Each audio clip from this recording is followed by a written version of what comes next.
France Info, 7h, 10h, Céline Aslo. 7h20, restez avec nous sur France Info. Dans les prochaines minutes, on vous emmène au Royaume-Uni, dans le plus grand port de fret britannique qui est paralysé par la grève. Les employés réclament de meilleurs salaires. On retrouvera aussi le vrai du faux. Utilise-t-on de l'eau potable pour nos champs et pour nos chasses d'eau? Réponse avec Gérald Roux. Et puis l'Empire des séries de Laurent Vallière. Comme tous les matins, on verra que le plus difficile pour une série télé, c'est pas forcément de trouver son public, c'est plutôt de le garder pendant plusieurs saisons. Voilà le programme. D'abord, le fil info, ce qu'il faut retenir de l'actualité de ce jeudi, c'est avec Louise Buyens.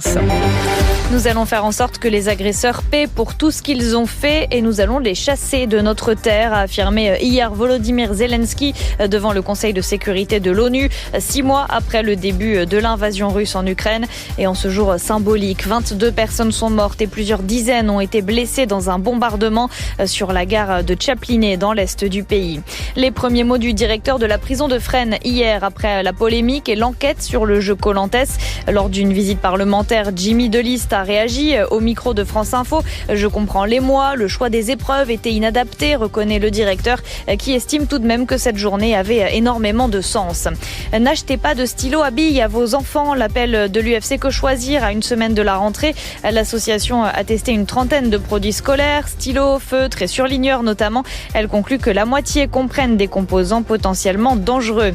À une semaine du coup d'envoi de l'Euro de basket, les Bleus continuent sur leur bonne lancée et s'imposent 95-60 face à la République tchèque en match de qualification pour le Mondial 2023.